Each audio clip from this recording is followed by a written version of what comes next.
Before we begin, if you believe financial history and its comparison to our modern world is more than just stories, if you believe it's a hidden code explaining how our world really works, then you're in the right place.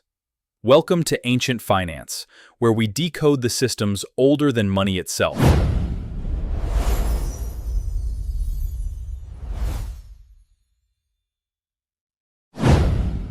What if I told you every economic crisis you've seen in your lifetime, it may be housing, crypto, stocks, inflation, is not modern chaos, but ancient destiny? What if the first financial bubble didn't happen in New York or London or Shanghai, but 4,000 years before any modern economy existed? Long before Wall Street crashed, long before banks failed, long before economists invented the word market correction, ancient civilizations already rode the same emotional roller coaster and crashed for the same reasons we still suffer today. Because bubbles don't start in markets, they start in human nature, in greed, fear, hope, and the oldest currency of all, delusion. And here's the philosophical truth: markets don't explode, people do. Today, we trace the entire history of economic madness, from Mesopotamia to crypto, and we discover the silent force behind every collapse. Human beings never learn, we only repeat. Mesopotamia, the first bubble. What if the first financial bubble wasn't about money, but grain? 4,000 years ago, grain was life. Maybe used for food, salary, security, survival. Temples stored it. Receipts for grain became currency. And then it happened. People stopped trading grain and started trading the promise of grain. Receipts multiplied. Loans exploded. Prices soared. Value drifted away from reality, the first step of every bubble in history. Then a drought hit. The truth surfaced. The temples had issued more receipts than grain. The world's first recession didn't start with hunger. It started with math. Villages collapsed, debt slavery spread, families vanished into forced labor. The first bubble burst not because of grain shortage, but because of trust shortage. Modern parallel. People think the modern world is safer, smarter, more advanced. But look closely and you'll see something terrifying. We didn't escape the ancient system, we upgraded it. Temples once hid gold behind stone walls. Today, banks hide numbers behind screens. Back then, priests lent out grain that didn't exist. Now, bankers lend out money that isn't there. They call it fractional reserve banking, a complicated name for a simple ancient trick. Promise more wealth than you actually have. Paper money? Just a cleaner version of a clay receipt. Digital credits?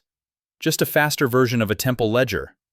We keep telling ourselves the system evolved, but the truth is scarier. The tools changed, the language changed, the technology changed, the trick didn't. Every deposit is multiplied. Every loan creates debt from thin air. Every dollar is backed by faith, not value. Exactly like it was 5,000 years ago. The modern world believes it's too advanced to collapse.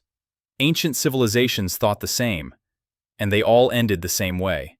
Different tools, same trick, same ending. What happens when tax collectors become investors? Rome outsourced tax collection to private companies, called publicani. Their goal wasn't fairness, it was profit.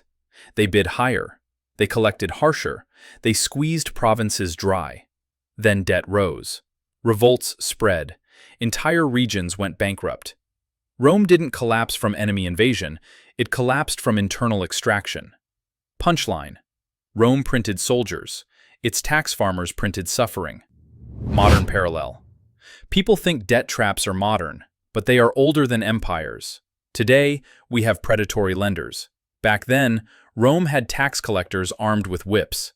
Different uniforms, same intention: keep the poor paying forever. In the modern world, you sign loan papers. In Rome, you signed away your freedom. Miss one payment? Your land was seized. Miss another? Your children were taken as collateral. Sound familiar? Today we call them collection agencies, recovery agents, wage garnishing, credit score punishment. Rome called it servitude. And here's the brutal truth. Rome didn't invent corruption. It perfected it. Politicians outsourced tax collection to private contractors, who squeezed citizens for every coin. The more they collected, the richer they became. Today, governments outsource debt to private agencies. The more they collect, the richer they become. The script never changed. Only the actors did. Debt was never about repayment. It was about control. Make people owe you more than they can pay, and you don't need chains. You already own them. Ancient Rome knew this. Modern systems still use it. Look around. Loans disguised as help. Interest disguised as opportunity. Punishment disguised as policy. Different era. Different branding. Same corruption. Same suffering. Same outcome. Because the truth is this. Empires don't collapse when they run out of money. They collapse when people run out of hope. Next bubble. Tulip mania. What if a flower became more expensive than a house? Let's go to year 1637, the Dutch Republic. Tulips skyrocket in value. People mortgage their homes for bulbs. Barbers become investors.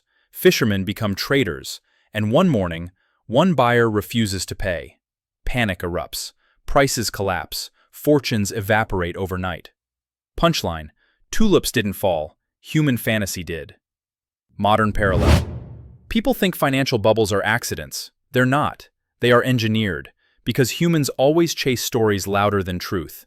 NFTs, speculative altcoins, pump-and-dump influencers, flashy promises wrapped in digital glitter.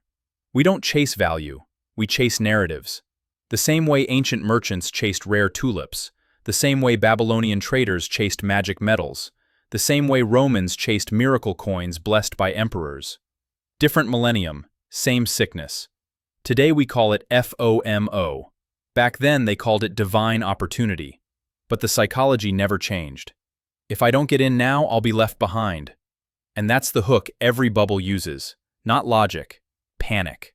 Not fundamentals, fantasy. A JPEG worth more than a house? A meme coin worth more than real companies? A digital receipt selling for more than gold? Tell me, is this innovation or insanity wearing a high-tech mask? Because here's the part nobody wants to admit. NFT mania didn't collapse because the tech failed. It collapsed because the story stopped being believable. Altcoins didn't crash because of volatility. They crashed because trust evaporated, just like it did in ancient Rome, in tulip mania, in the South Sea bubble. Every bubble ends the same way. A line of people bragging on the way up, and a line of people begging on the way down. This isn't modern finance. This is ancient psychology running on faster Wi-Fi. Speculation isn't new. Technology isn't the cause. Human nature is. And every time humans forget value and chase stories instead, reality arrives. And it doesn't knock.